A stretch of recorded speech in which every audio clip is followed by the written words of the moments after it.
The late afternoon sun cast long shadows across Silver Creek Station as the stagecoach arrived in a cloud of prairie dust.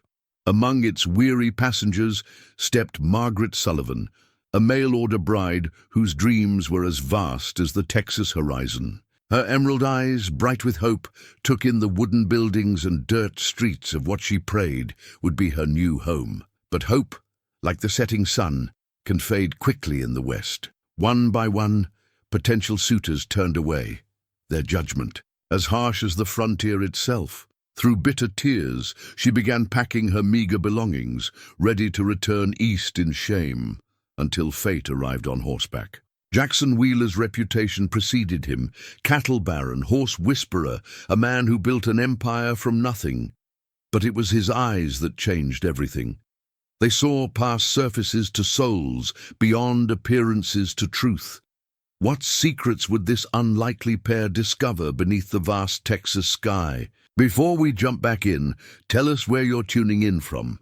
And if this story touches you, make sure you're subscribed, because tomorrow I've saved something extra special for you. 3 months earlier, Margaret sat in her family's modest Boston apartment, smoothing the wrinkles from a newspaper clipping with trembling fingers. The advertisement was already worn at the creases from countless readings. Seeking God-fearing ladies of good character for marriage to established gentlemen in Silver Creek, Texas, must be willing to embrace frontier life. Reference from minister required. The golden light of sunset filtered through lace curtains her mother had made years ago, before arthritis twisted her once nimble fingers. From the next room came the sound of her father's cough, deeper now, more frequent. The doctor's bills, piled up on the kitchen table like autumn leaves, each one a reminder of what had driven her to consider such a drastic step. Margaret drew out the bundle of letters from her dresser drawer, each one carefully tied with a blue ribbon. The first response from Silver Creek had arrived 2 months ago, written in Mrs. Henderson's precise hand. The boarding house owner had become her primary correspondent, describing the town, its people, and the opportunities awaiting a woman of strong character and domestic skills. The West needs women who aren't afraid of hard work, Mrs. Henderson had written. Women who can see beauty in wide-open spaces and possibility in untamed lands. Your letters speak of such strength, dear Margaret. Those words had given her courage, even as her mother wept and her father argued against her decision. They couldn't understand that she was choosing this path not just for herself, but for them. The position she held as a seamstress barely covered their basic needs, let alone her father's mounting medical expenses. Margaret caught her reflection in the window glass, fuller figured than the fashion plates deemed desirable, but with a face her mother called striking. High cheekbones, clear, green eyes, and thick auburn hair that refused to be tamed by pins and pomade. She had long since made peace with her appearance, finding strength in her capable hands and quick mind rather than society's narrow definition of beauty. The latest letter from Mrs. Henderson lay open on her lap. I have spoken with several respectable gentlemen who express interest in corresponding with a lady of your qualities. While I must be honest that frontier life is not easy, I believe you possess the spirit required to thrive here. The stagecoach runs weekly from St. Louis. Should you decide to join us, I will ensure you are met with Christian charity and given fair opportunity to find a suitable match. Margaret touched the small daguerreotype she would send west with her next letter. It was an honest portrait, showing her as she was, without artifice or pretense. Her mother had suggested having it retaken, perhaps with more flattering angles or shadows, but Margaret had refused. If I am to build a new life, she had said, it must be founded on truth. She sealed her response to Mrs. Henderson with careful drops of wax, her decision made. The letter contained her promise to arrive with the autumn stagecoach, along with a carefully worded paragraph about her appearance. Better to be forthright, she thought, than to face disappointment upon arrival. Outside her window, Boston's familiar spires reached toward the darkening sky. Soon she would trade these crowded streets for open plains, These brick walls for endless horizons. The thought should have terrified her, but instead she felt a curious sense of peace. Whatever awaited her in Silver Creek, she would face it with the same quiet determination that had carried her through every other challenge life had presented. Margaret slipped the letters back into their hiding place, touching each one like a talisman of hope. In less than 3 months, she would board a train west, carrying little more than her father's blessing, her mother's tears, and her own unwavering resolve to forge a new destiny in an unknown land. The stagecoach's arrival in Silver Creek brought the usual flurry of activity to the dusty main street. Margaret gripped her carpet-bag tightly as the driver helped her down, her legs shaky from 3 days of constant motion. The October wind whipped at her skirts, carrying the scent of sage and cattle, and something wild she couldn't name. A small crowd had gathered, drawn by the prospect of new arrivals. Margaret felt their eyes on her, heard the whispers begin. A woman near the general store touched her companion's arm, whispered something that made them both titter behind gloved hands. Margaret lifted her chin higher, though her heart pounded against her ribs. "Miss Sullivan?" The voice was warm, authoritative. A tall woman in a neat brown dress stepped forward, her silver-streaked hair pulled back in a practical bun. "I'm Mrs. Henderson. Welcome to Silver Creek."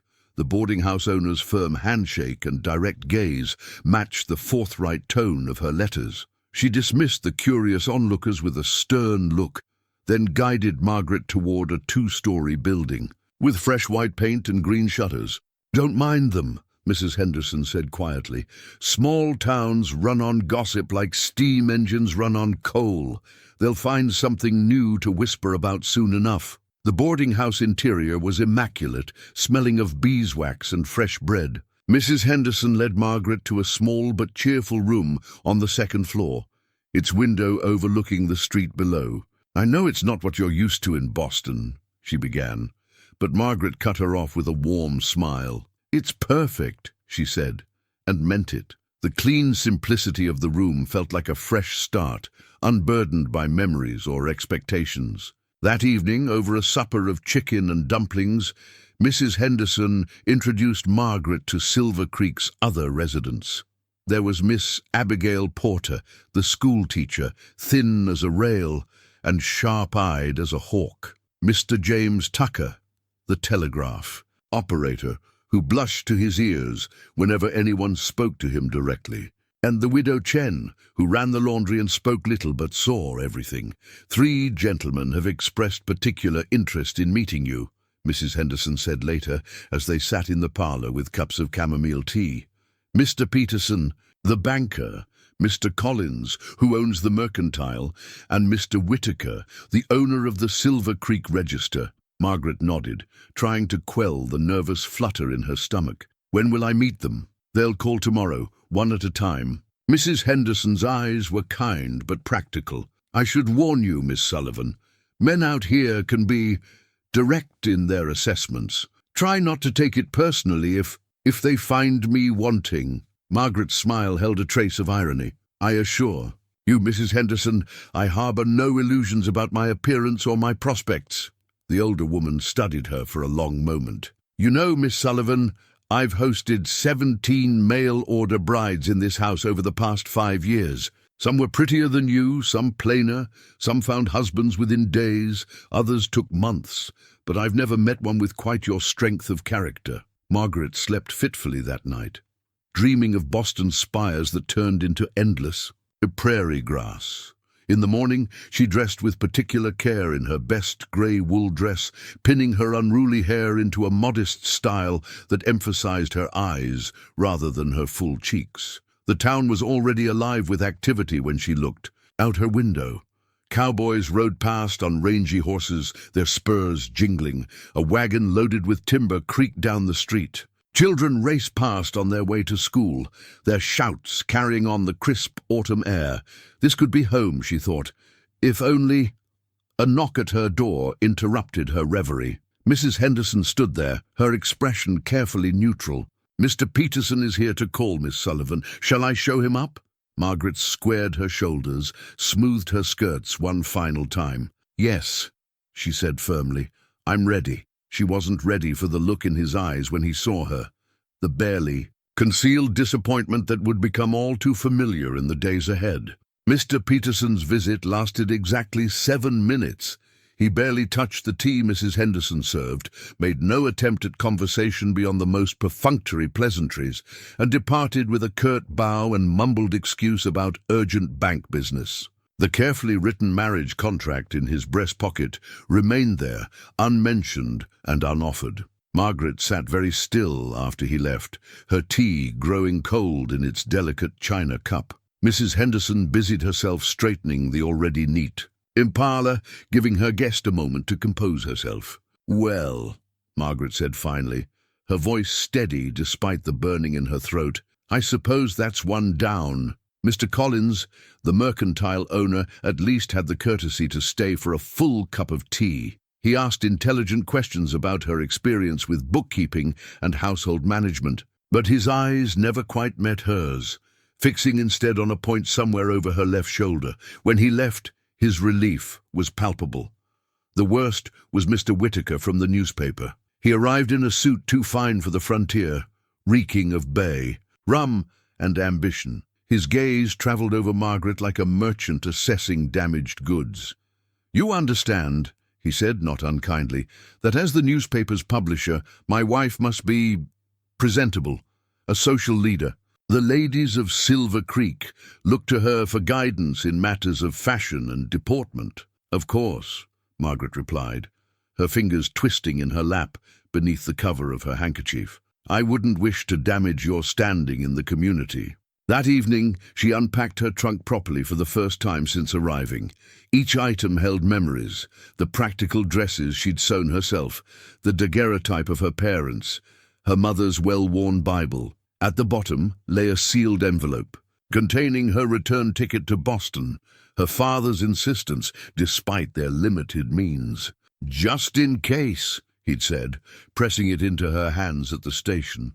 A knock at her door revealed Mrs. Henderson bearing a tray with soup and fresh bread.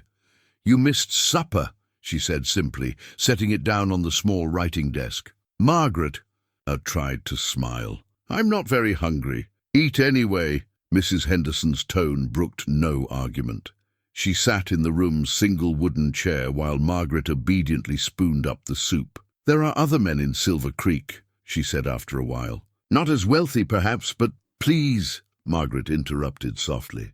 "Don't." The next few days brought a parade of lesser prospects. A widowed rancher with 4 young children looked hopeful until his oldest daughter burst into tears at the sight of Margaret. A shopkeeper's assistant barely made it through the dudra before making his excuses. The farrier, a kind-faced man with massive shoulders, actually seemed interested until his sister paid a call to Mrs. Henderson, expressing concerns about the possibility of heavy children straining the family's resources. Each rejection carved away a little more of Margaret's resolve. She took to walking the town's outskirts in the early mornings before the streets filled with people who might recognize her. From the top of Miller's Hill, she could see the vastness of the Texas prairie stretching away to the horizon. To the north lay the Wheeler Ranch, its white-painted fences marking out an empire of grass and cattle. She'd heard talk of Jackson Wheeler in Mrs. Henderson's parlor. A self-made man, they said, started with nothing but a good eye for horseflesh and iron determination. Now his cattle brand was known across 3 states, and his horses were sought after by wealthy buyers from as far away as St. Louis. "He's never shown any interest in marriage," Miss Porter had said during afternoon tea, her voice carrying that peculiar mix of disapproval and fascination reserved for discussion of eligible bachelors. "Too busy building his kingdom," they say. Probably just as well. Can you imagine any woman being willing to live out there, miles from civilization? Margaret could imagine it quite well. The thought of space, of freedom from prying eyes and whispered judgments, held a powerful appeal. But such fantasies were pointless. She had been in Silver Creek for nearly 2 weeks, and her prospects were dwindling as quickly as her modest savings. That evening she took out her father's letter of credit and began calculating how much longer she could afford to stay at Mrs. Henderson's boarding house. The answer was depressingly clear. 1 more week, perhaps 2, if she was very careful with expenses. After that, she would have only enough for the train fare back to Boston. The thought of returning home in defeat made her chest tight with shame. What would her parents say? How would they manage the doctor's bills without the hope of assistance from a prosperous marriage? She was still wrestling with these thoughts when she heard it, hoofbeats on the street below, moving at a steady lope. A rider was coming into town. The rider emerged from the gathering dusk like a figure from a dime novel, his black hat pulled low against the setting sun. The horse beneath him moved with the fluid grace of expensive breeding, its coat gleaming despite the dust of the trail. As they passed beneath her window, Margaret caught a glimpse of the brand on the horse's flank, the distinctive Wheeler W that marked the finest horseflesh in 3 territories. The man dismounted with practiced ease outside the Silver Creek bank, his spurs chiming softly against the wooden sidewalk. Even from her second-floor vantage point, Margaret could see why Jackson Wheeler commanded respect. He moved with the quiet confidence of someone who had built his own destiny from the ground up, who answered to no one but himself. "Mr. Wheeler!" Mr. Peterson's voice carried clearly from the bank's entrance, its usual pompous tone replaced by something approaching, genuine warmth. "We weren't expecting you in town until next week's cattle auction. Change of plans, James." Wheeler's voice was deep, with an educated accent that surprised Margaret. "Got word about a Morgan stallion coming through on tomorrow's train.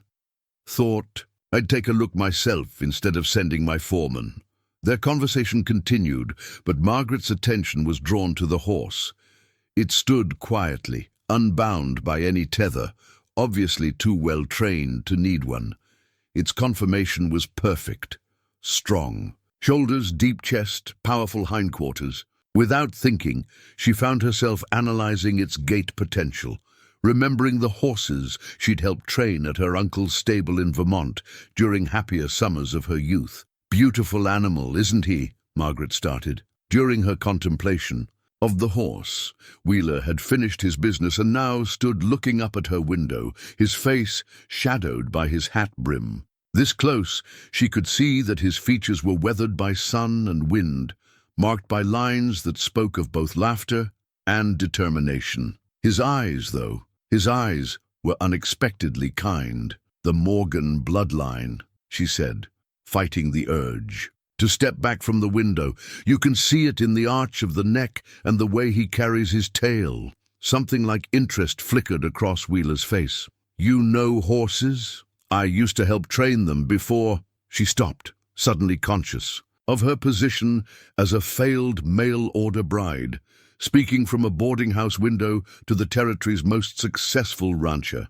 But Wheeler didn't seem to notice her discomfort. "Tomorrow's horse," he said, "is supposed to be from the same line as this one. I could use a knowledgeable eye when I evaluate him." He paused, then added with careful casualness, "Mrs. Henderson usually serves breakfast at 7. I'll be riding past around 8 if you'd care to accompany me to the train station."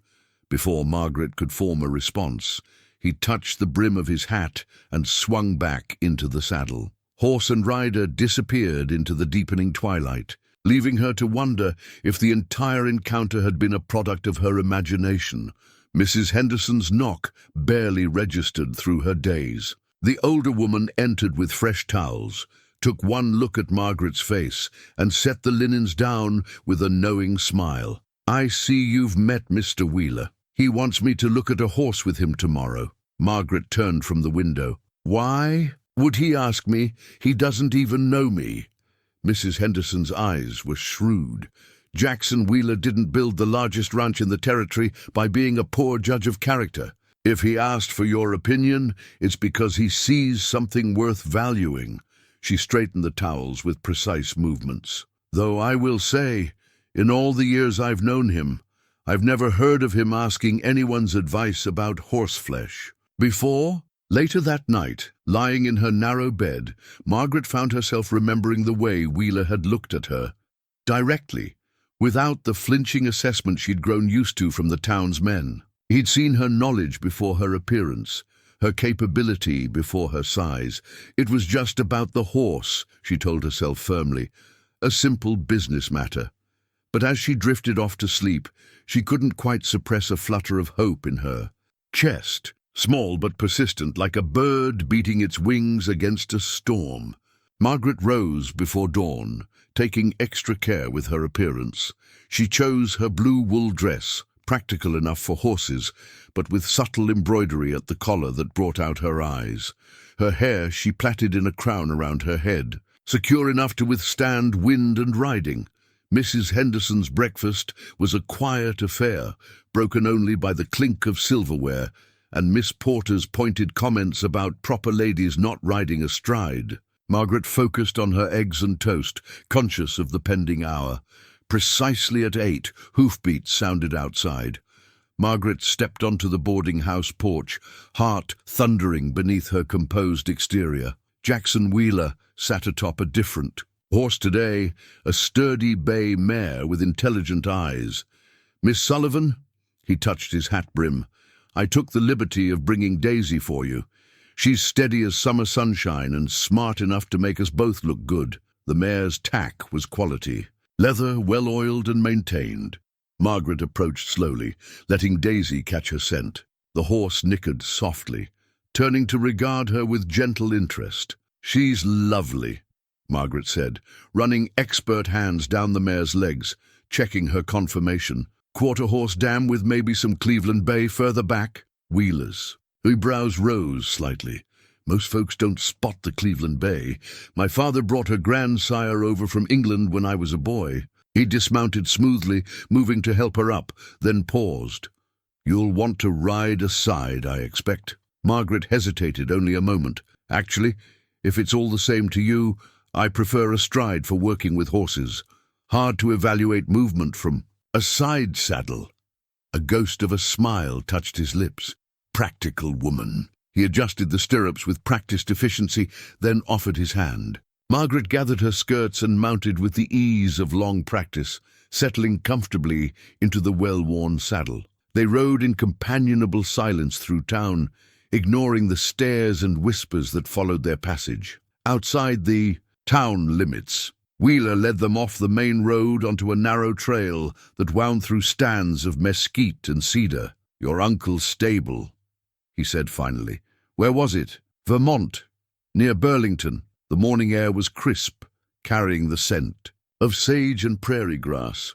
He trained carriage horses mostly, but had a few thoroughbreds for wealthy clients. "Long way from Vermont to Texas. Long way from anywhere to Texas, I suspect." She smiled slightly, "though I'm beginning to see its appeal." They emerged from the trees onto a rise overlooking the railroad station. Wheeler drew his horse to a halt, studying her with those direct eyes that seemed to see straight through pretense.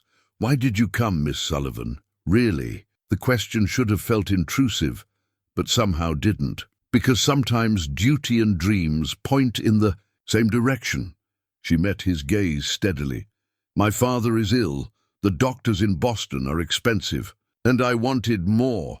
Something different than endless rows of neat stitches and careful economies." He nodded, as if she'd confirmed something he'd already suspected. "And now?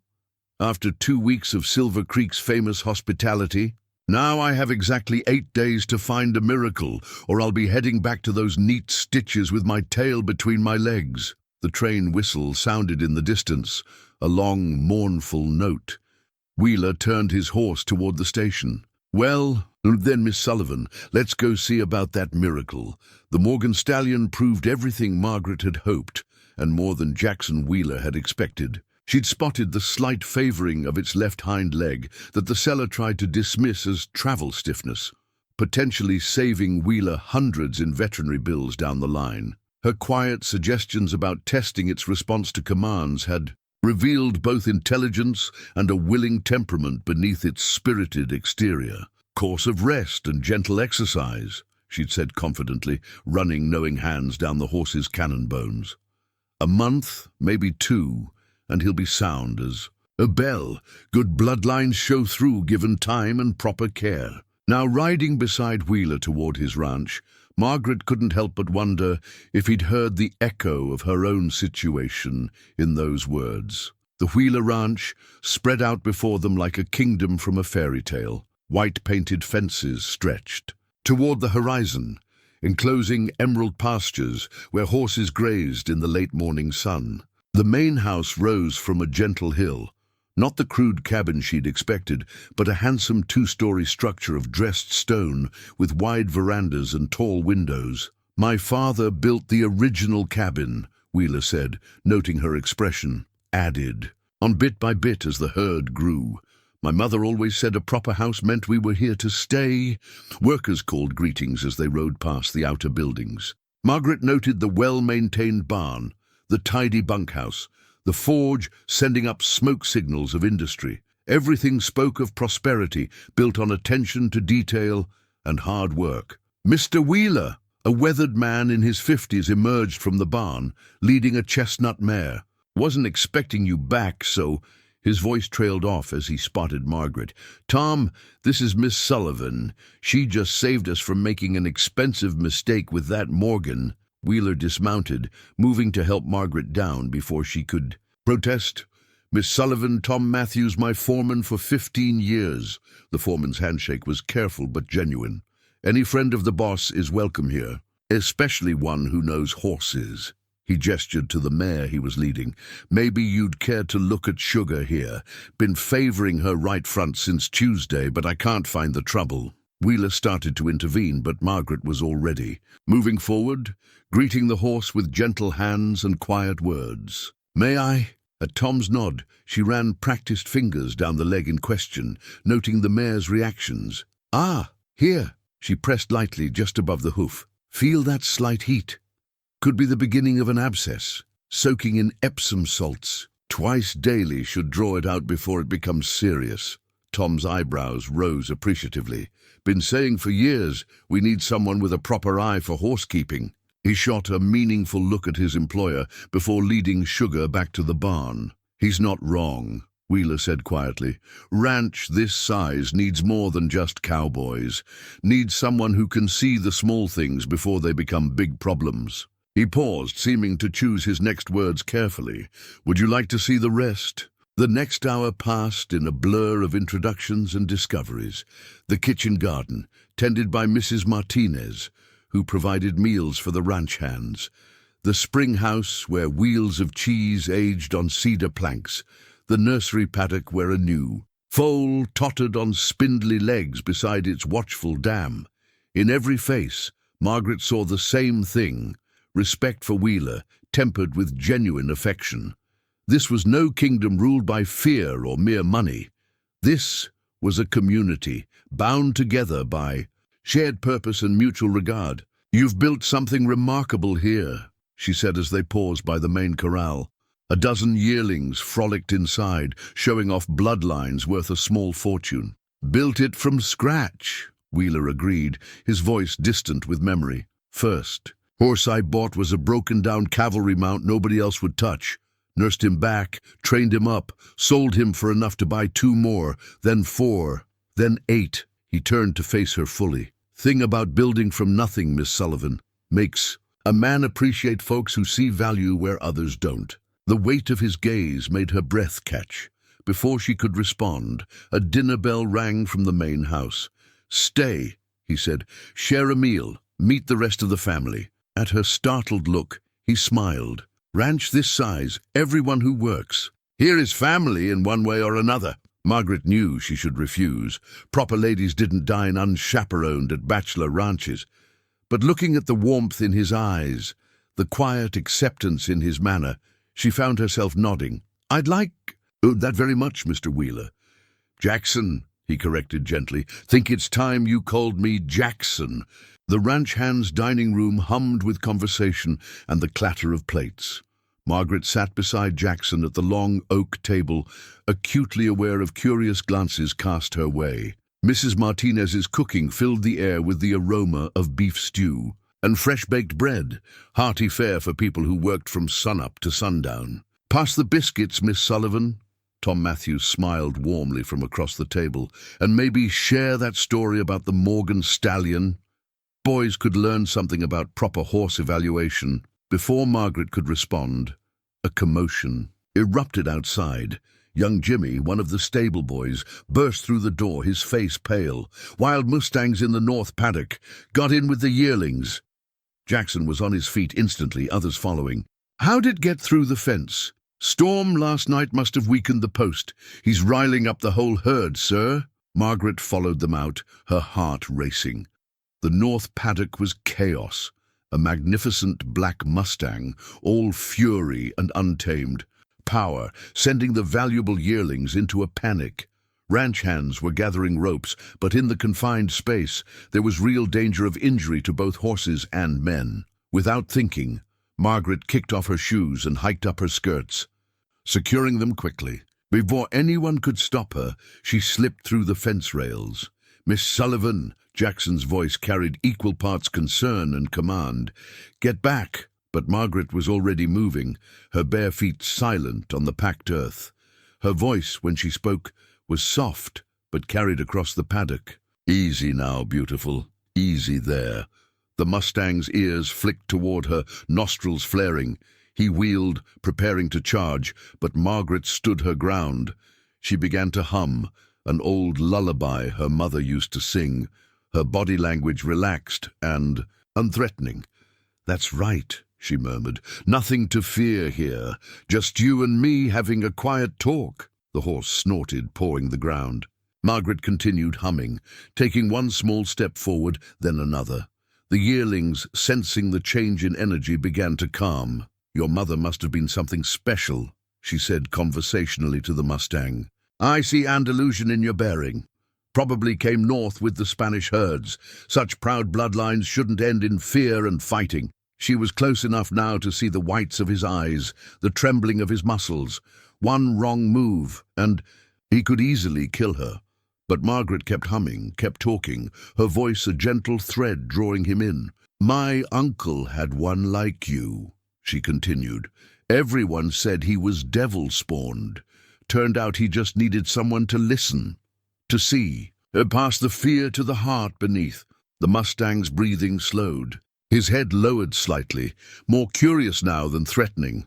Margaret reached out, not touching, just offering her hand as an option. "There now. Isn't this better than fighting?" Time seemed to stretch like warm honey. Then, slowly, deliberately, the proud horse stepped forward and pressed his velvet nose into her palm.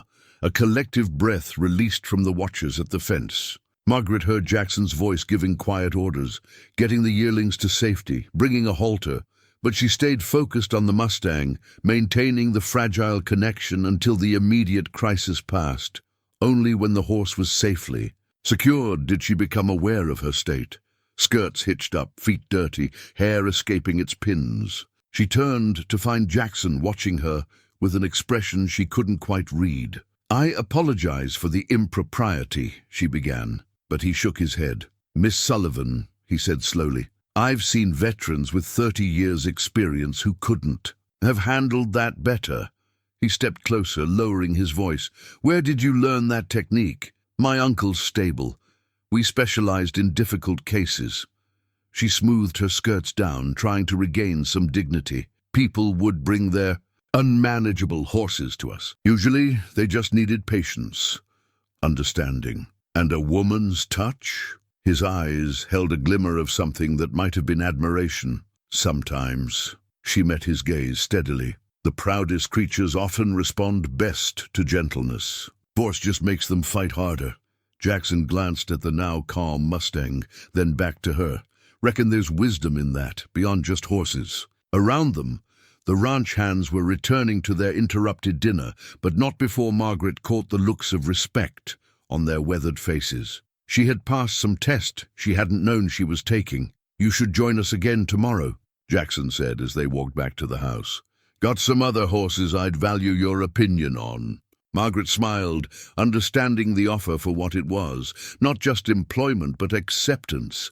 A chance to belong. "I'd like that," she said softly. "I'd like that very much." News traveled fast in Silver Creek. By the time Margaret returned to Mrs. Henderson's boarding house that evening, the story of her encounter with the wild mustang had grown to near mythical proportions. She overheard whispers as she passed the mercantile, some admiring, others decidedly less so. "Unnatural, if you ask me," came Mrs. Whittaker's sharp voice through the open window of the millinery shop. "A proper lady doesn't go climbing into paddocks with wild horses and hiking up her skirts in full view of the ranch hands. What must Mr. Wheeler think?" Margaret kept walking, head high, though the words stung more than she cared to admit. At the boarding house steps, she found an unexpected ally in the widow Chen, who was delivering fresh laundry. "They talk because they fear," the usually silent woman said in her careful English. "Strong woman makes weak people nervous." She pressed a wrapped package into Margaret's hands. "Lucky red thread for new beginnings." Inside the boarding house, Mrs. Henderson was fending off a delegation of concerned citizens, led by Mr. Peterson's wife. Their voices carried clearly to the entrance hall. "Really, Mrs. Henderson, as the moral guardian of your establishment, you must see how inappropriate." "What I see," Mrs. Henderson cut in crisply, "is that Miss Sullivan has been offered a position as horse trainer at the Wheeler Ranch. A perfectly respectable occupation." "Horse trainer?" Mrs. Peterson's voice dripped disbelief. "Is that what they're calling it? A single woman spending her days alone with half a dozen ranch hands, Tom Matthews and his wife, Mrs. Martinez, and a barn full of horses worth more than your husband's bank." Mrs. Henderson's tone could have frozen hell itself. "And if you're implying anything about Jackson Wheeler's character, I suggest you remember who holds the mortgage on half the businesses in town." Margaret slipped upstairs, her heart warming at her landlady's defense. In her room, she found a note had been delivered in her absence. The handwriting was bold, masculine. "Miss Sullivan, the Mustang has been asking for you.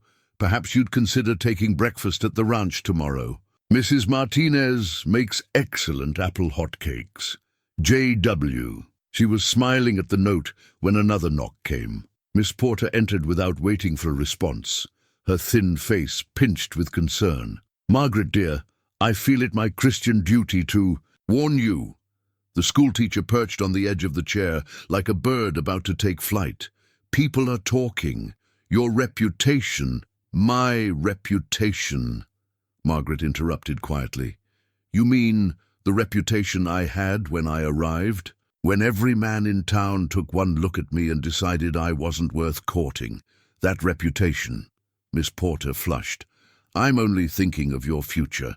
If things don't work out with Mr. Wheeler, you'll find other opportunities severely limited." "Other opportunities?" Margaret laughed softly. "Like teaching? Or being someone's quiet, proper wife who never speaks above a whisper or takes up too much space?" She shook her head. "I tried fitting into those boxes, Miss Porter. They were too small for my soul." The schoolteacher rose stiffly. "I see you've made your choice. I only pray you don't come to regret it." She paused at the door. "They're saying he only hired you because he feels sorry for you." The words were meant to wound, and they did. But Margaret thought of the way Jackson looked at her when she worked with his horses, not with pity, but with genuine respect. She thought of the ranch hands' faces when she calmed the Mustang, of Mrs. Martinez saving her an extra biscuit at dinner, of Tom Matthews asking her opinion on a lame mare. "No," she said firmly, "he hired me because I'm good at what I do. And if the good people of Silver Creek can't understand that, then perhaps the problem lies with them, not me." After Miss Porter left, Margaret sat at her small desk and began 2 letters. The first was to her parents, telling them of her new position and the surprising turn her life had taken. The second was shorter. "Mr. Wheeler, I would be delighted to join you for breakfast. The Mustang and I have much to discuss. MS." As she sealed the letters, she caught her reflection in the window glass. The woman who looked back at her stood, straighter, held her head higher than the one who had arrived in Silver Creek 2 weeks ago. Let them talk, she thought. Some things were worth a little scandal. The weather turned treacherous with the suddenness typical of Texas springs. Margaret had been at the ranch for just over a week when the storm clouds began gathering on the horizon, transforming the morning's crystal blue sky into an ominous slate gray. She was working with the Mustang, now named Midnight, when Tom Matthews came running from the main house. "Storm's coming fast! Jackson wants all hands helping get the horses to the shelter paddock." The air had grown heavy, electric. Midnight sensed it too, dancing nervously at the end of his lead rope. In the distance, thunder rolled like cavalry drums. "I'll take the north pasture," Margaret called to Tom, already moving. She'd learned the ranch's layout over the past days, spending dawn to dusk working with the horses and earning her place among the hands. The wind was picking up as she reached the pasture gate, carrying the scent of rain and something else, a metallic tang that old-timers called tornado weather. A dozen yearlings gazed nervously at the darkening sky. "Margaret!" Jackson's voice carried over the rising wind. He appeared on horseback, his dun stallion fighting the gusts. "Leave them, it's too dangerous." But she was already inside the gate, moving with the quiet confidence that calmed fractious horses. The yearlings knew her now, trusted her. When she called, they came. The first fat drops of rain were falling as she began herding them toward the shelter paddock. Jackson dismounted to help, working in wordless synchronization with her. They'd developed this rhythm over the past week, each anticipating the other's movements, reading signals too subtle for others to notice. Lightning split the sky, followed immediately by a thunderclap that made the yearlings bolt. Margaret's quick whistle brought them back, but not before one young filly panicked and broke away, heading straight for the weakened section of fence. Without hesitation, Margaret ran. Her skirts were soaked and heavy, her boots slipping in the rapidly muddying ground, but she couldn't let the filly hurt herself. Behind her she heard Jackson shout something lost to the wind. The filly reached the fence and jumped, too soon, too low. Margaret's heart stopped as she saw the horse's legs tangle in the top rail. Without thinking, she threw herself forward, hands reaching to protect the filly's head as she fell. They went down together in the mud. Margaret felt a sharp pain in her shoulder, but kept her grip on the filly's halter, speaking soft words that were swept away by the storm. The young horse's eyes rolled white with fear, but she stayed still, trusting Margaret even in her panic. Then Jackson was there, his strong hands checking them both for injury. The rain plastered his dark hair to his face, but his eyes burned with something more than just concern. "That was either the bravest or the most foolish thing I've ever seen," he said, helping her up. His hand lingered on her waist, steadying her. "Are you hurt?" "Just bruised." Margaret pushed her sodden hair from her face. "The filly?" "Scraped up, but nothing serious." His voice softened. "Thanks to you." Together they got the filly up and guided her to join the others in the shelter paddock. The storm was directly overhead now, turning day to twilight. Lightning illuminated the ranch in stark flashes, followed by thunder that shook the ground. "Inside," Jackson ordered, but not unkindly. "You're soaked through." The main house was closer than the bunkhouse.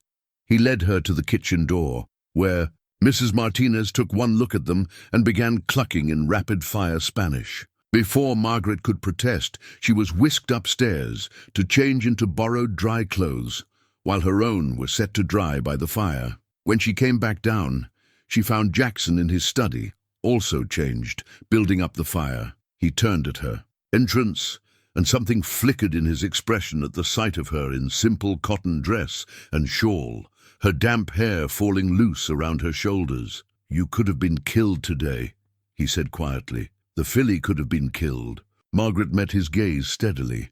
"I couldn't let that happen." "No," he agreed, moving closer. "You couldn't. It's not in your nature to let any creature suffer." His hand rose, almost of its own accord, to brush a strand of hair from her cheek. "Do you have any idea how rare that is? How precious?" The fire crackled behind them. Outside, the storm raged on, but in here, time seemed to stop. Margaret was acutely aware of his proximity, of the warmth radiating from him. of the way his eyes had darkened like the storm-swept sky. "Jackson," she whispered, not sure if it was warning or invitation. Before either could move, a pounding came at the front door. Tom's voice carried through. "Boss, the creek's rising. We need to move the cattle to higher ground." The moment shattered. Jackson stepped back, though his eyes never left her face. "Stay here," he said, "please, where I know you're safe." But they both knew she wouldn't. Couldn't. That wasn't her nature either. "I'll get my boots," she said, simply. His smile was brief but full of understanding. "I never really thought otherwise." The telegram arrived 3 days after the storm, delivered by young Jimmy, who'd ridden out from town specially. Margaret was in the training ring with Midnight, working on his response to voice commands, when she saw the boys approach. Something in Jimmy's expression made her heart sink, even before he handed over the yellow envelope. Her hands trembled slightly as she opened it, the morning sun suddenly feeling less warm. "Father, worse, stop, doctor says months, not years. Stop, mother needs you, stop, come home, stop." The words blurred before her eyes. She was dimly aware of Midnight nudging her shoulder, seeking the treats she usually carried. From across the yard, she heard Jackson's voice approaching, discussing breeding lines with Tom. "Miss Sullivan?" Jimmy shifted uncertainly. "Do you want to send a reply?" Margaret folded the telegram carefully, tucking it into her pocket. "Not yet, thank you. I'll come into town later." Jackson reached the fence as Jimmy rode away. One look at her face and his easy manner vanished. "What's wrong?" She tried to smile, failed. "My father, he's—" Her voice caught. Without a word, Jackson opened the gate and came to her, his presence solid and reassuring. "Tell me," he said quietly. So she did, words spilling out about her father's worsening condition, her mother's struggle to manage alone, the weight of duty pulling her back east. Jackson listened in silence, his face unreadable. "I have to go," she finished softly. "They need me, I know." His voice was gentle, but something else lurked beneath it, an emotion she couldn't quite name. "When will you leave?" "The next eastbound train is Thursday. 3 days away. Such a short time to say goodbye to everything she'd found here." Jackson nodded slowly. "I'll have Tom drive you to the station." He turned as if to go, then stopped. Unless you'd consider bringing them here." The words came fast, as if he'd been holding them back. "The air's better here for invalids. We have space in the main house. Your mother could—" "Jackson." Margaret's heart twisted at the hope in his voice. They'd never survive the journey. Father can barely leave his bed now. He ran a hand through his hair in frustration. "Then let me help. I can arrange for a nurse in Boston, cover the medical bills." "No!"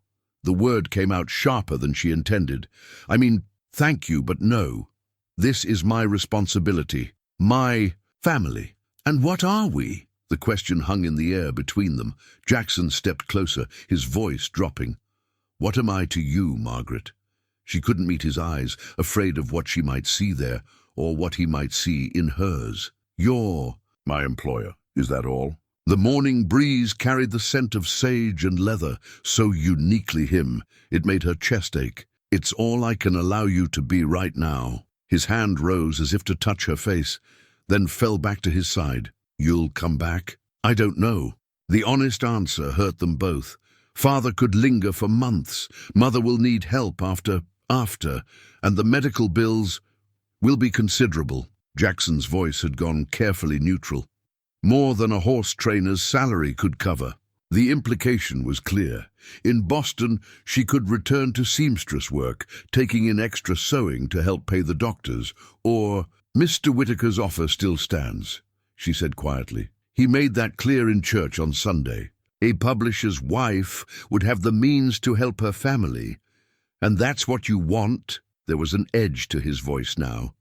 "To be the society wife of a man who wouldn't look at you twice 2 weeks ago?" "What I want doesn't matter." The words burst out before she could stop them. "It never has. I came west to make a good marriage and help my family. Just because I found something else instead doesn't change my duty." "Something else?" Jackson moved closer still, until she could feel the warmth radiating from him. "What did you find, Margaret?" She took a step back, trying to clear her head. "Mr. Wheeler, back to formality now." His laugh held no humor. "After everything. Please." Her voice cracked on the word. "Don't make this harder than it has to be." For a long moment he stood looking at her, and Margaret thought she glimpsed something like pain in his eyes before his expression shuttered closed. "Take the rest of the day," he said finally, his tone businesslike once more. "Make whatever arrangements you need in town. Tom will help you pack your things from the bunkhouse tomorrow." He turned and walked away, his boots kicking up small. Clouds of dust. Margaret watched him go, her heart feeling as heavy as the telegram in her pocket. Dawn broke grey and silent over the Wheeler ranch, as if the world itself were holding its breath. Margaret had barely slept, spending the night packing her few belongings and writing a detailed care guide for each horse she'd worked with. She was checking midnight one last time when Mrs. Martinez came running toward the stable. "Señorita Margaret, come quick, the new Morgan." The stallion they'd evaluated in town lay thrashing in his stall, sweat darkening his coat despite the cool morning. One look at his distended belly, and Margaret's heart sank. She'd seen this before, during her uncle's worst summer. "Colic," she said grimly. "Bad case. Where's Jackson?" "Supply run to Fort Worth. Tom, too." Mrs. Martinez wrung her hands. "Others out with herd. Just ranch girls here." Margaret was already moving, pulling off her traveling jacket. "Get me warm. Water, clean cloths, and the longest rope you can find. And send someone for the town doctor. Dr. Weber's away at birth in Mesa Creek," Mrs. Martinez called after her. "Won't be back till tonight." Of course he was. Margaret took a deep breath, steadying herself. "Then we do this ourselves." The next hours blurred into a desperate race against time. Margaret got the stallion up, kept him walking despite his attempts to roll. When he tried to rear, she spoke in the same soothing tone she'd used with Midnight, though her arms ached from holding the lead rope. She was so focused on the horse, she didn't hear the approaching rider until his shadow fell across the paddock. "Margaret?" Jackson's voice carried a note she'd never heard before, concern mixed with something deeper. "Jimmy flagged me down in town, said there was trouble." She didn't turn around, keeping her attention on the suffering horse. "Severe colic. He's been down 4 hours. If we can't get it to pass..." She didn't need to finish. They both knew what it meant. Not just the loss of an expensive horse, but the end of their breeding program before it began. All their careful plans wasted. Jackson's boots crunched on the packed earth as he approached. Without a word, he took the lead rope from her trembling hands. "What do you need?" "More warm water and liniment. There's a special blend in my trunk, the brown bottle." She realized what she'd said a moment too late. Her trunk, packed for tomorrow's departure. Jackson's jaw tightened, but he merely nodded to Mrs. Martinez, who hurried to fetch the items. They worked in silence as the morning wore into afternoon. When the stallion needed walking, they traded off, moving in seamless coordination despite the tension between them. When he finally passed the obstruction, dropping to rest in clean straw, they both sagged with relief. "He'll need monitoring through the night," Margaret said, her voice hoarse from hours of gentle encouragement. "Warm mash every 2 hours, small amounts. And someone should stay..." "You're leaving." Jackson's words fell like stones into still water. "Tomorrow, early train." She began cleaning the medical supplies, unable to meet his eyes. "I've written out all the treatment protocols.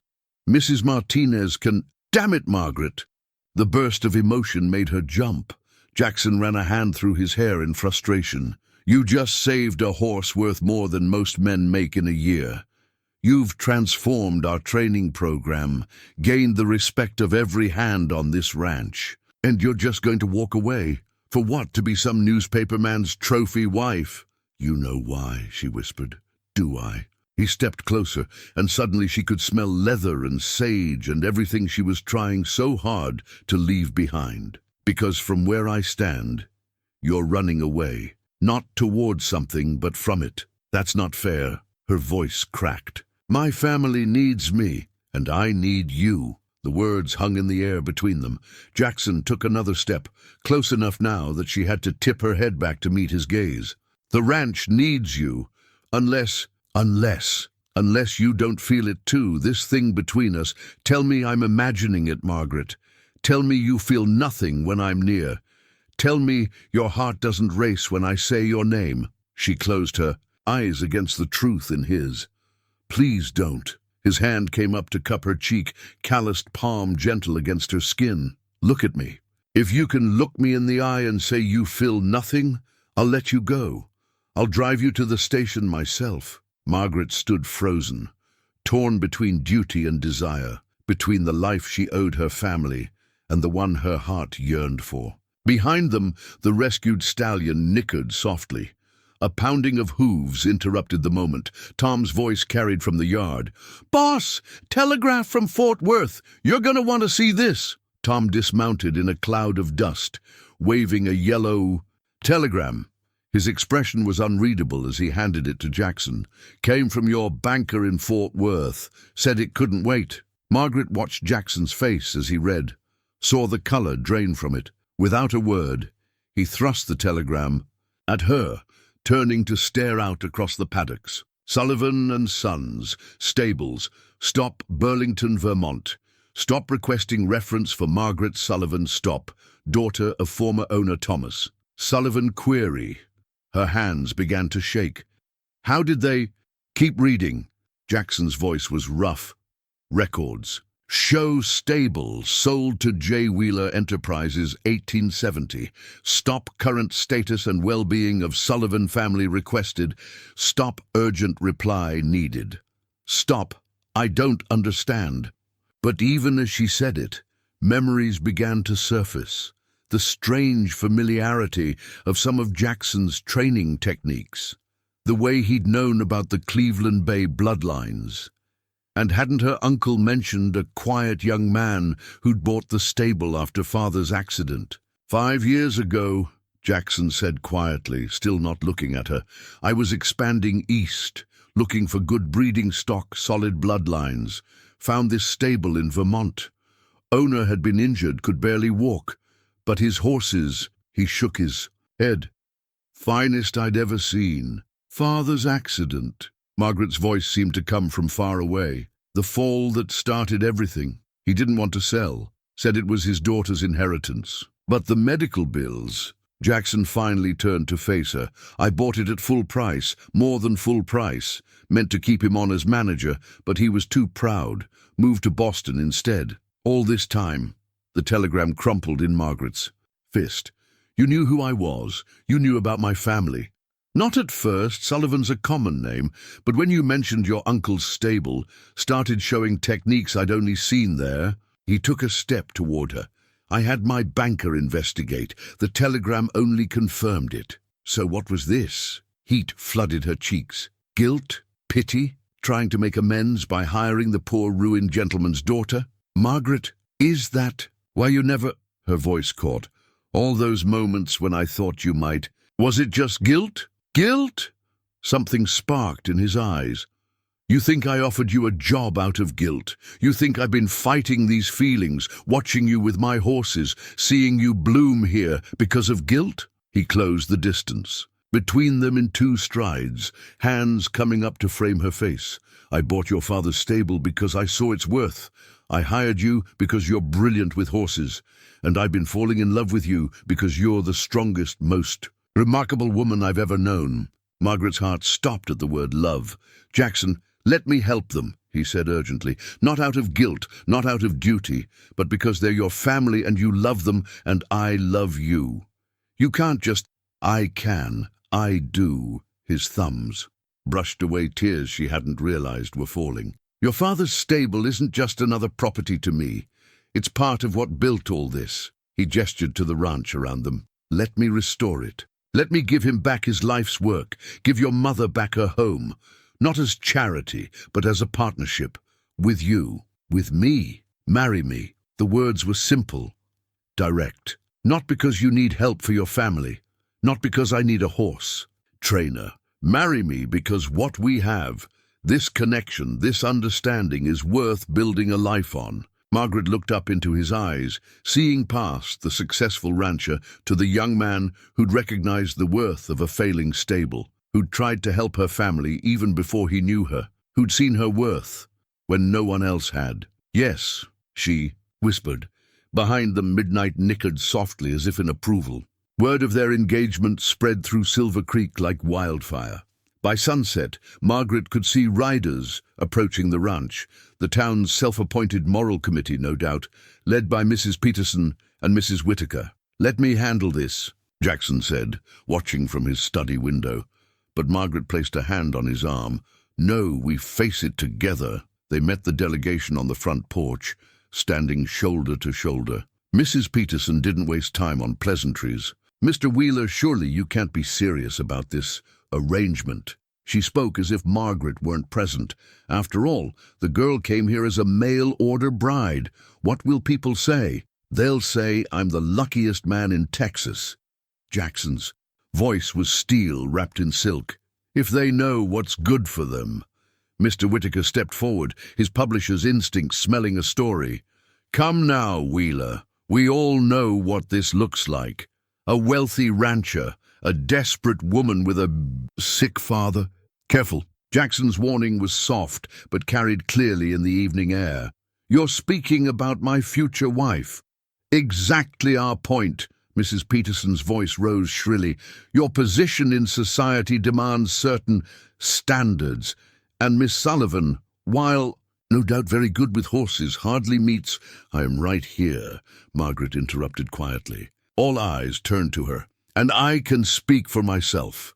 She stepped forward, back straight, head high. "Yes, I came here as a mail-order bride. Yes, my father is ill. And yes, I love Jackson Wheeler, not for his money or his position, but for his heart." She met their scandalized gazes one by one.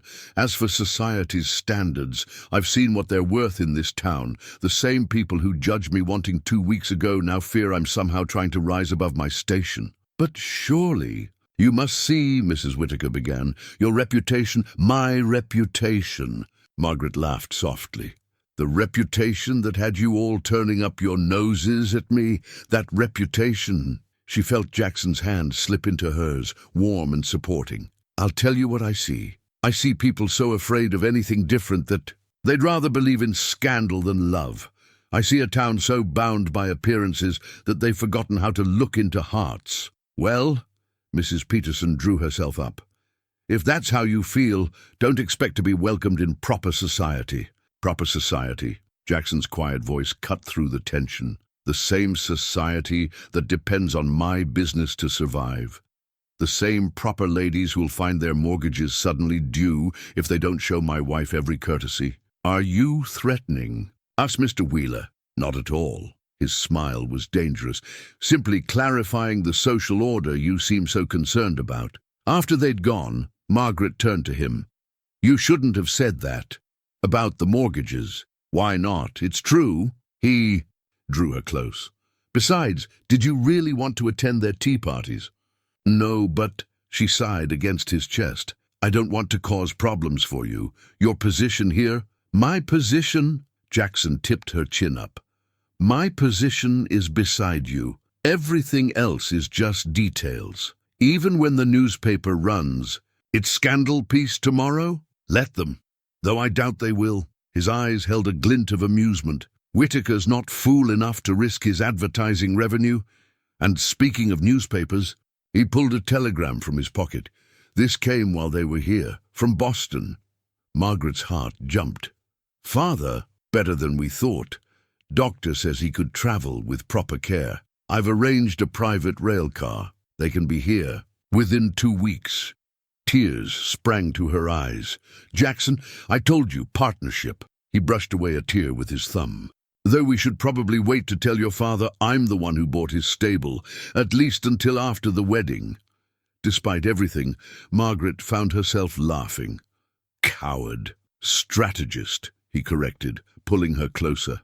"And speaking of strategy, how do you feel about making that wedding sooner rather than later, before your parents arrive?" "Why, Mr. Wheeler?"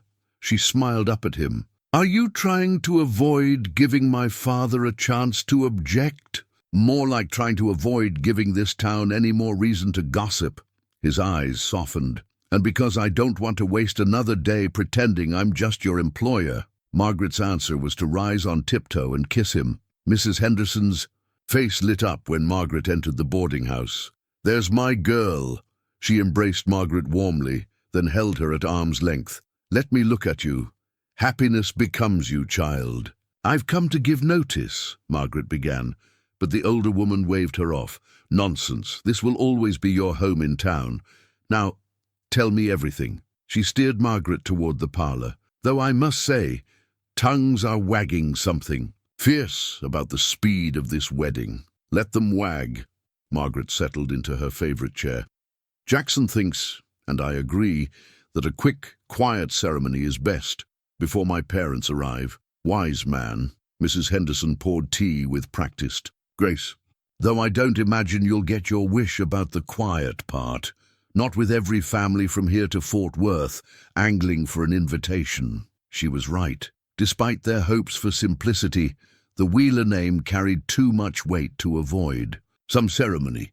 The mercantile's windows suddenly displayed their finest fabrics. The milliner, miraculous, found time in her schedule. Even Mrs. Whittaker, perhaps sensing which way the wind blew, sent a handwritten note offering the newspapers most sincere congratulations. "Vultures," Mrs. Chen commented, helping Margaret try on wedding dresses. "Yesterday they scorn. Today they smile. Tomorrow?" She shrugged expressively, but not everyone had changed their tune. Margaret felt the sideways glances as she walked through town, heard the whispers that followed her into shops. Outside the bank, she overheard Mrs. Peterson holding court. "Clearly with child," the banker's wife was saying. "Why else such rush? Poor Mr. Wheeler, trapped by that calculating—" "Mrs. Peterson," Margaret's voice cut through the gossip like a knife. The women turned, faces flushing. "I believe you're speaking about your future landlord's wife. Perhaps you'd care to repeat your concerns directly." The older woman sputtered, but Margaret had already moved on, head high. She wouldn't give them the satisfaction of seeing her hurt. Inside the bank, Mr. Peterson was obsequious, falling over himself to help her set up accounts for the ranch's horse training program.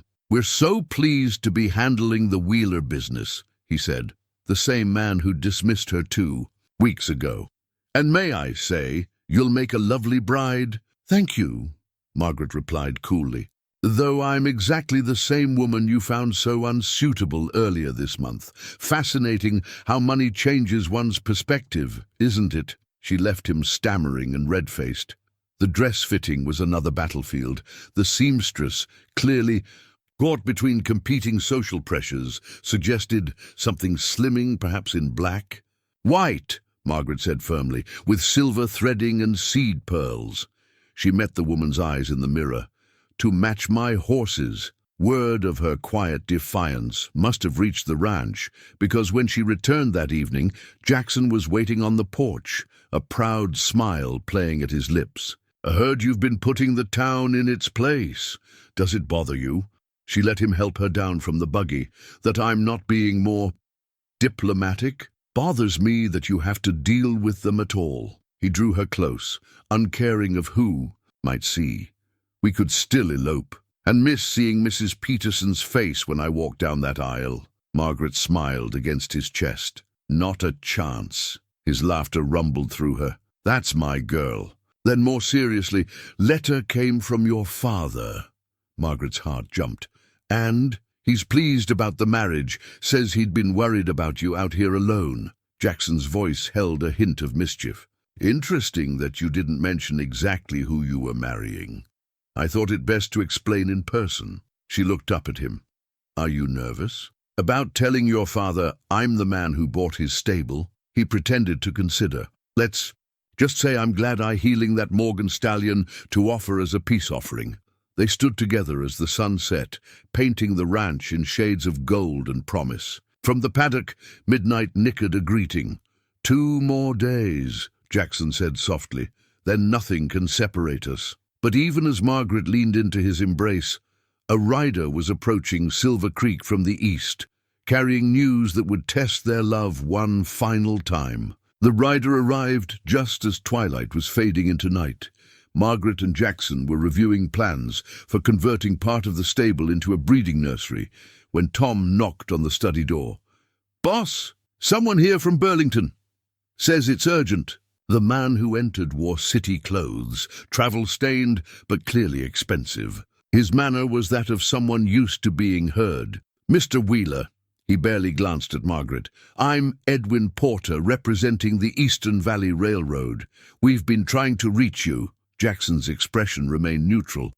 "I've received your letters. My answer hasn't changed." "Perhaps it should." Porter removed papers from his briefcase. "Our latest offer is most generous. The railroad needs your land for the new line to Fort Worth. Progress can't be stopped, Mr. Wheeler." "My ranch can't be bought." Jackson's voice was steel. "Not at any price." "No." Porter's smile was cold. "What if I told you we already own the mortgage on the Sullivan stable in Vermont?" Margaret felt the blood drain from her face. Jackson went very still. "We've been acquiring properties along the planned route," Porter continued, "including a certain stable with significant debts. Medical bills are so costly these days. Get out." Jackson's words were barely audible. "Think carefully, Mr. Wheeler. The Sullivan stable, those precious bloodlines you valued enough to buy 5 years ago. One word from me and it's gone, along with any chance of Mr. Sullivan receiving the care he needs." Margaret found her voice. "You would use a dying man as leverage?" Porter finally looked at her properly. "Business is business, miss. Though I'm surprised Mr. Wheeler hasn't told you everything about his purchase of your father's stable. What do you mean?" "Margaret," Jackson started, but Porter spoke over him. "The accident that injured your father. Convenient timing, wasn't it? Just when Wheeler needed that land?" He smiled thinly. "Remarkable how a loose rail in the training ring could cause so much damage." The silence that followed was deafening. Margaret looked at Jackson, seeing the muscle jumping in his jaw. "Is it true?" she whispered. "The rail was loose," Jackson said quietly. "I saw it during my first visit. Warned your father it needed fixing. But he was proud, didn't want advice from a younger man. So you just let him. I came back the next day to fix it myself." His eyes held hers, willing her to believe. "But I was too late. He'd already fallen." Porter cleared his throat. "Touching as this is, my offer stands. Sign over the right-of-way through your ranch, or the Sullivan stable falls to the railroad. I'll need your answer by morning." He placed his card on the desk. "I'm at the hotel in town." After he left, the study seemed too small, too close. Margaret moved to the window, looking out at the darkened ranch, her home now, or so she'd thought. "I should have told you everything," Jackson said behind her, "about seeing the loose rail, about trying to warn him. I was afraid. I'd believe what everyone in town probably will."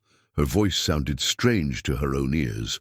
"That you engineered my father's accident to get his land." "Margaret." She heard him step closer but didn't turn. "Look at me, please." Slowly she faced him. In the lamplight, she saw not the powerful rancher everyone feared, but the man she'd come to love, the one who spoke gentlest to frightened.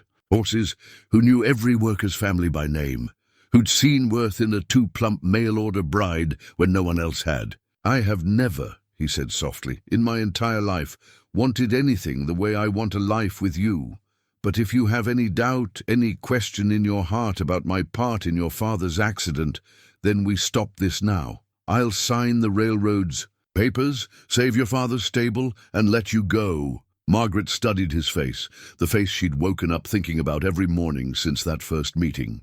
She thought about how he'd tried to help her family before he ever met her, how he'd offered her father a manager's position even after the sale. "If you were the kind of man who'd hurt someone for gain," she said slowly, "you wouldn't be the man I fell in love with." His breath caught. "Then you believe me?" "I believe in you." She closed the distance between them. "And I believe in us." Jackson pulled her close, his heart thundering against her cheek. "We'll find another way. Your father's stable, his care. We'll figure it out together." "Yes," Margaret said. together. Out in the paddock, midnight nickered in the darkness, as if sealing their choice. Dawn found them still in the study, surrounded by papers and ledgers. They'd worked through the night, fueled by coffee and determination, searching for a solution. It was Margaret who finally found it, buried in the records of Jackson's earliest purchases. "The pass through Miller's Ridge," she said, pointing to a survey map. "You own it." Jackson leaned over her shoulder, his presence warm and solid. "The worthless strip old Miller practically gave away? What about it? Look at the railroad's proposed route." Margaret overlaid the plans Porter had left. "They need a way through the hills. Your land is the only passage for 50 miles. A slow smile spread across Jackson's face. "So, if they want a route east, they need both properties." Margaret turned to face him. "The ranch and the pass, one without the other is useless." The sun was barely up when they rode into town. They found Porter enjoying a leisurely breakfast at the hotel, his smug expression faltering at their calm demeanor. "Come to sign the papers?" He gestured to the chair across from him. "Come to make a counter-offer." Jackson remained standing. "You want a route east? You'll need Miller's Pass, which I own." Porter's fork clattered against his plate. "That's impossible. Our surveys were incomplete." Margaret placed the property documents before him. "The railroad can't cross the hills without that pass, and you can't have the pass without dealing with us." What followed was the kind of negotiation Margaret had watched her father conduct 100 times, the careful dance of power and compromise. In the end, Porter left with a right-of-way through the ranch's least valuable land, paid for at triple his original offer. The Sullivan stable would remain in family hands, with guaranteed protection from future railroad expansion. "Your father would be proud," Jackson said, as they watched Porter's hastily organized departure. "That was masterful negotiation. Our first real business deal together." Margaret smiled up at him. "Think we make a good team." His answer was to kiss her, right there on the hotel porch, in full view of the morning crowd. Someone, it sounded like Mrs. Chen, whistled appreciatively. The next 2 days passed in a whirlwind. News of how they'd outmaneuvered the railroad spread quickly, transforming public opinion yet again. Now Margaret wasn't just the mail-order bride who'd caught Wheeler's eye. She was the clever woman who'd helped protect the town's interests against Eastern interference. The wedding itself was everything Margaret hadn't known she wanted. Mrs. Henderson decorated the ranch house with wildflowers and ribbons. Mrs. Martinez outdid herself with a feast that would be talked about for years. Even Mrs. Peterson sent a gift, though she claimed a headache prevented her attendance. Margaret stood before the mirror in Jackson's mother's bedroom, her bedroom now, smoothing the white silk of her dress. The seamstress had outdone herself, incorporating silver threading that caught the light like dew on morning grass. "Ready?" Mrs. Henderson appeared in the doorway, her eyes suspiciously bright. "Everyone's waiting? And child?" She stepped forward to adjust Margaret's veil. "I've never seen a more beautiful bride." The ceremony passed in a blur of happiness. Margaret would later remember fragments. Tom's pride as he gave her away, the local preacher's quiet dignity, the ranch hands in their Sunday best. But most of all, she would remember Jackson's face as she walked toward him, the look in his eyes making her feel like the most precious thing in Texas. They spoke their vows beneath the old oak tree where they'd first discussed horses, its branches, casting dappled shadows like nature's own cathedral. When Jackson's voice caught on "to love and to cherish," more than one tough cowboy was seen wiping his eyes. The celebration lasted well into the night. There was dancing and laughter, stories and songs. The ranch hands presented them with a handmade gift, a new sign for the ranch entrance that read "Wheeler and Sullivan Horse Farm," causing Margaret to tear up and Jackson to clear his throat suspiciously. As the evening drew to a close, they stood together on the porch, watching their guests depart. From the paddock came the familiar sound of midnight's greeting. "Happy?" Jackson asked softly, his arms around her waist. Margaret leaned back against him feeling the solid strength that had become her home, more than I ever dreamed possible. Even without the fancy Boston marriage you came west to find? She turned in his embrace, reaching up to touch his beloved face. I came west looking for security, found love instead. She smiled. Think I got the better deal. Speaking of deals, his eyes twinkled.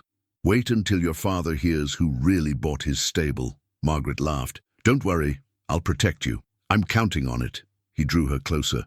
For the rest of our lives. Above them, stars spangled. The Texas sky like diamonds scattered on velvet, witnesses to a love that had grown from the most unexpected beginnings into something rare and precious and true. Spring came early to Texas that year. Margaret stood on the main house porch, watching the sunrise paint the ranch in shades of promise. In the paddock, Midnight grazed beside the Morgan stallion, both horses sleek and healthy in the morning. Light. The sound of wheels on the drive drew her attention. Tom was returning from the station, and in the back of the wagon sat an elderly couple, her parents, finally strong enough to travel. Her father's cane gleamed with fresh polish, but he stood straighter now, benefiting from the specialist Jackson had brought from Boston. Ready? Jackson appeared beside her, squeezing her hand. Ready? She smiled up at him. Though you might want to stay back until I explain about the stable. He chuckled. Coward. Strategist, she corrected, echoing his words from months ago. To their surprise, her father laughed when they finally told him. Known all along, he said, eyes twinkling. That specialist of yours let it slip months ago. Fine man you married, daughter. Knew what was worth saving, same as you. The Wheeler and Sullivan horse farm flourished that year. Margaret's training program drew buyers from as far as Europe, while Jackson's breeding stock only improved under their shared expertise. Even Mrs. Peterson eventually thawed, especially after Margaret helped her daughter gentle a particularly difficult pony. The town grew too, but differently than the railroad had planned. Instead of a mere way station, it became known as a place where the finest horses in Texas could be found. Margaret took particular pleasure in transforming the old marriage contract office into a training school for young women interested in horse management. Never thought I'd end up running a school for lady horse trainers, she said one evening as she and Jackson sat on their porch watching the sunset. Never thought.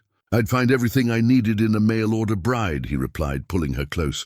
Funny how life works out. Below in the paddock, a new foal tottered beside its mother, Midnight's first offspring, already showing the proud bearing that marked the Wheeler and Sullivan line. Margaret watched it nurse, remembering another sunset when she'd stood alone, at a window, wondering if she'd ever find a place to belong. Penny for your thoughts? Jackson's voice was soft in the gathering dusk. Just thinking about worth, she said. How sometimes the most valuable things aren't what they appear at first glance.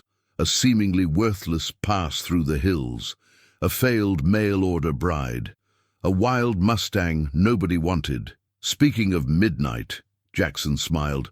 Reckon it's about time we gave him some company. Tom says that new mare from Kentucky's due to arrive next week. Margaret settled deeper into his embrace. I love you, she said simply.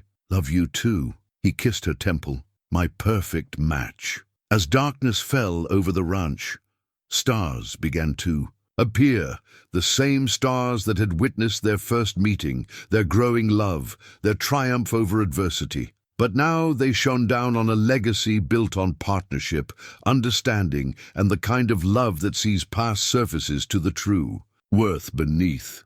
In the distance, Midnight nickered softly, a sound of contentment, of home.